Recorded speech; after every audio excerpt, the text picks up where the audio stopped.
بسم اللہ الرحمن الرحیم۔ مشہور صوفی بزرگ، امن و سلامتی اور انسان دوست کے سفیر، سلطان الہند حضرت خواجہ معین الدین چشتی اجمیری رحمۃ اللہ علیہ۔ پاک و ہند میں تبلیغ دین اور اشاعت اسلام آپ کا عظیم کارنامہ ہے۔ آپ نے لاکھوں بے نور قلوب کو ایمان کی روشنی سے منور کیا۔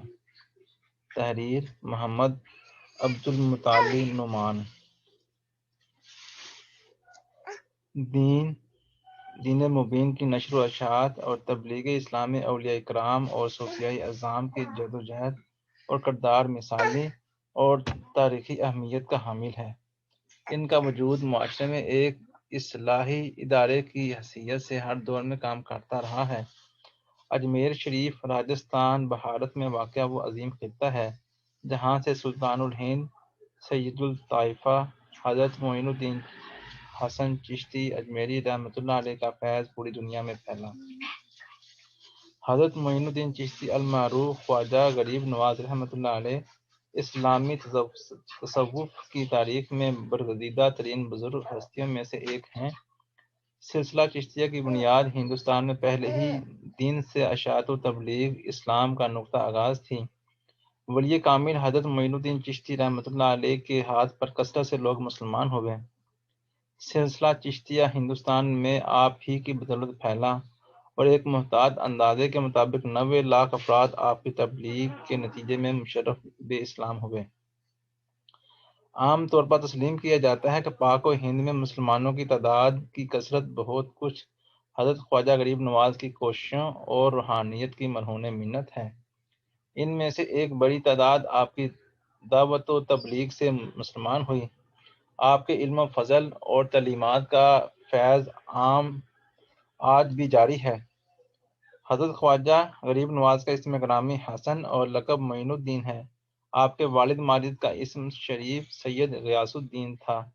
آپ 1141 عیسوی میں علاقہ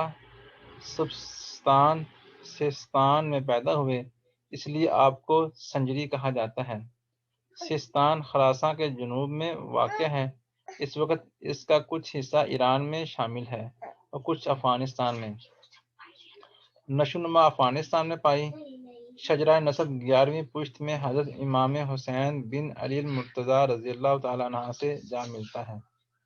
آپ ابھی 15 برس ہی کے تھے کہ والد ماجد کا سایہ سر سے اٹھ گیا۔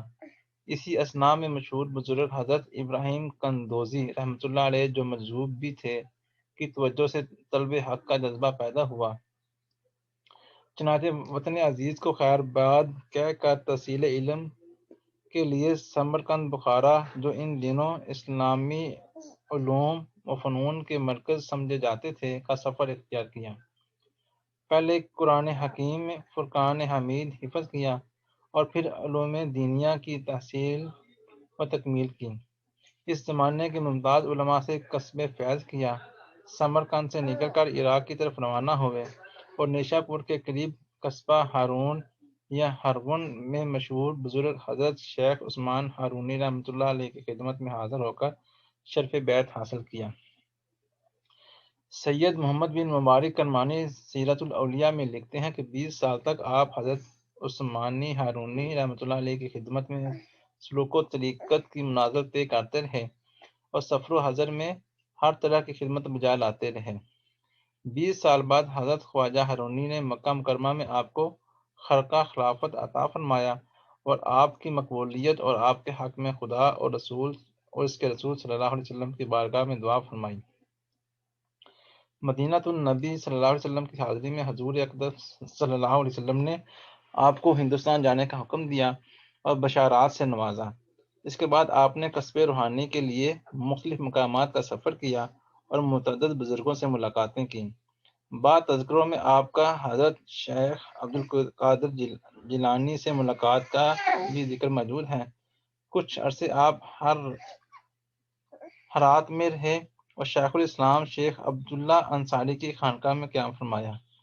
پھر غزنی سے ہوتے ہوئے لاہور تشریف لائے اور سردار اولیاء شیخ ابو الحسن علی بن عثمان حجویری رحمۃ اللہ علیہ کی مزار پر چند روز معتکف رہے، روحانی فیض حاصل کیا اور اسلامی علوم میں تعلیمات کو پھیلانے کے لیے لاہور سے براستہ ملتان دہلی اور دہلی سے اجمیر تشریف لے گئے۔ آپ 573 ہجری کے بعد سلطان شہاب الدین غزنوی کے اجمیر پر حملے کے دوران واردہ اجمیر ہوئے۔ اجمیر اس وقت راجپوت طاقت و حکومت اور ہندو مذہب کا بہت بڑا مرکز تھا، لہذا راجہ پتھورا کے حکام نے خواجہ صاحب کے قیام میں بڑی مزاحمت کی، اور جب وہ خود ان کے مقابلے میں بے بس اور لاچار رہا تو ہندو جوگیوں اور جادوگروں کو اپنے جادو سے خواجہ صاحب کو مغلوب کرنے کے لیے مامور کیا، لیکن حضرت معین الدین چشتی اپنی روحانی قوت اور کرامات سے ان پر غالب رہے اور رشد و ہدایت کا سلسلہ جاری رکھا۔ آپ کی تعلیمات سے خواص و عام کے ساتھ ساتھ راجہ پتھورا کے ملازمین بھی مشرف اسلام ہونے لگے، حتیٰ کہ پرتھوی راج کے ایک بیٹے نے بھی اسلام قبول کر لیا۔ چنانچہ آپ کی تعلیمات اور آپ کے فیضان کے اس اثر کو روکنے کے لیے راجہ نے حضرت کو اجمیر سے نکال دینے کی دھمکی دی، مگر خواجہ صاحب نے اس دھمکی کے جواب میں صرف یہ ارشاد فرمایا، ہم نے اس کو باہر کر دیا ہے۔ آپ کی یہ پیشگوئی بالکل صحیح ثابت ہوئی، اور سلطان شہاب الدین غوری نے پتھورا کے خلاف 2 حملے کیے، اور آخری حملے میں پتھورا گرفتار ہو کر مارا گیا، اور اس کے بعد اسلامی سلطنت کے قیام و استحکام اور حضرت معین الدین چشتی کے فیوز و برکات سے ہندوستان اسلام کے نور سے منور ہوا، اسلام کا ڈنکا بجنے لگا، کفر و فساد کی جڑ کٹ گئی، اور ہندوستان کی روحانی تسخیر اور اخلاقی و ایمانی فتح خواجہ بزرگ شیخ الاسلام نائب رسول اللہ فی الہند حضرت معین الدین چشتی اجمیری کے حصے میں آئی۔ حضرت معین الدین چشتی رحمۃ اللہ علیہ ہندوستان کے امام الطریقت تھے۔ آپ ہی سے ہندوستان میں علوم و معرفت کا آغاز ہوا۔ آپ کی کرامات بہت زیادہ ہیں، حتیٰ کہ کہتے ہیں کہ جس پر نظر ڈالتے وہ صاحب معرفت ہو جاتا۔ آپ کو علوم ظاہریہ و باطنیہ دونوں میں کمال حاصل تھا۔ آپ کے فقر، اخلاق کی پاکیزگی، صاف ستھری زاہدانہ اور بے طمع زندگی، ایمان و یقین کی قوت، خلق خدا کے ساتھ ہمدردی اور بلا تفریق مذہب و ملت، انسان سے محبت، انسانیت کا احترام اور جرأت ایمانی دے کر مخالفین بھی معتقد اور دشمن بھی دوست بن گئے۔ ابو الفضل آئین اکبری میں لکھتا ہے کہ آپ اجمیر شریف میں گوشہ نشین ہوئے اور ہدایت کے بے شمار چراغ روشن کیے۔ آپ کے نفس قدسیہ کی برکت سے لوگوں کی بڑی بڑی جماعتیں اسلام میں داخل ہوئیں۔ قدیم تذکروں سے معلوم ہوتا ہے کہ حضرت خواجہ اجمیر کی زندگی بڑی سادہ مگر نہایت دلکش تھی۔ ہندوستان کے سب سے بڑے سیاسی و سماجی اور روحانی انقلاب کا یہ بانی ایک چھوٹی سی جھونپڑی میں نہایت سادہ زندگی بسر کرتا تھا۔ آپ اکثر روزے سے رہتے تھے۔ حضرت خواجہ غریب نواز رحمۃ اللہ علیہ نے کوئی مستقل تصنیف نہیں چھوڑی۔ آپ کے ملفوظات کو ان کی تصانیف سمجھ کر درج ذیل کتابیں آپ کی طرف منسوب ہیں۔ نمبر 1 انیس الارواح، 2 رسالہ والکسب فیض، 3 دلیل العارفین۔ ان ملفوظات کے مطالعے سے پتہ چلتا ہے خواجہ صاحب کے نزدیک اہل سلوک کا ہر قسم کے صدری و معنوی اخلاق کا حامل ہونا ضروری ہے، کیونکہ آپ کے نزدیک تصوف نہ علم ہے نہ رسم، بلکہ مشائخ کا ایک خاص اخلاق ہے جو ہر لحاظ سے مکمل ہونا چاہیے۔ آپ کے نزدیک اولین ضرورت شریعت کی ہے، یعنی صدری حیثیت سے اس اخلاق کی تکمیل یہ ہے کہ سالک اپنے ہر کردار میں شریعت کا پابند ہو۔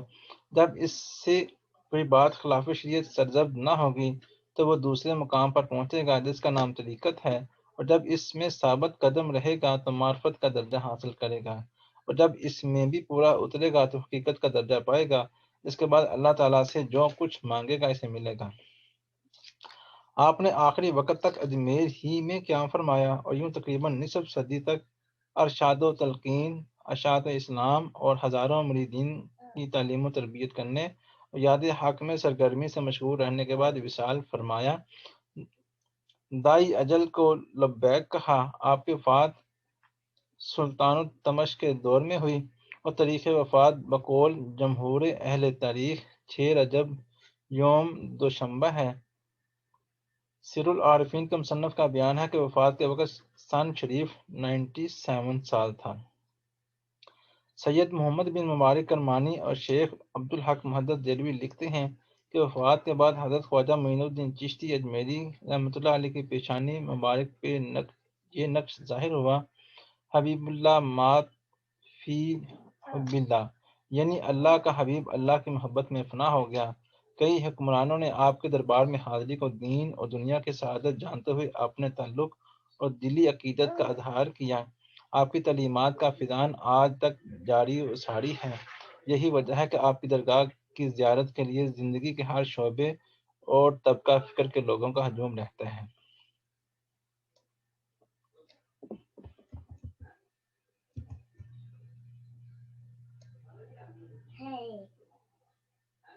خواجہ ہند رحمۃ اللہ علیہ کی زندگی پر ایک نظر۔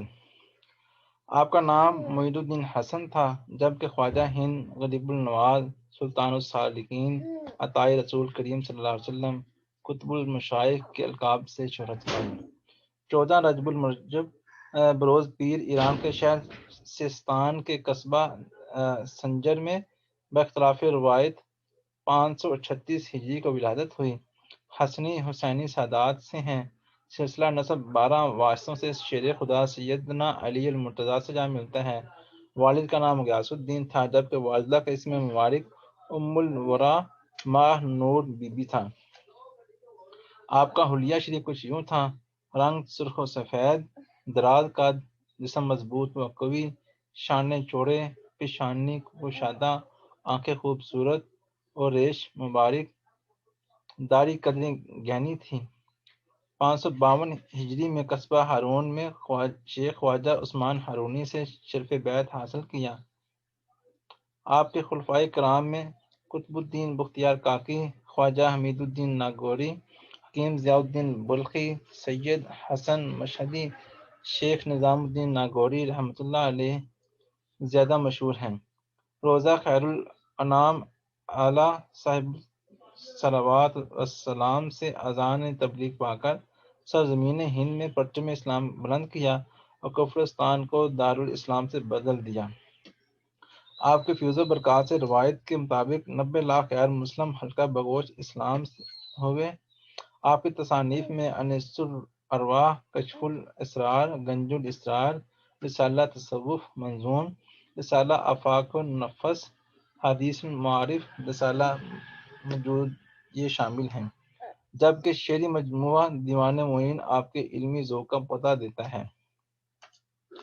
6 رجب المرجب 627 بروز پیر جام وصال پی کر اپنے خالق حقیقی سے جا ملے، جبکہ جبین مبارک پر بخط قدرت یہ الفاظ لکھے ہوئے تھے: ھذا حبیب اللہ مات فی حب اللہ، یعنی وہ خدا کا حبیب ہے جس نے محبت الہی میں انتقال کیا۔ جنازے میں لوگوں کا ازدحام تھا، ہر آنکھ اشکبار تھی۔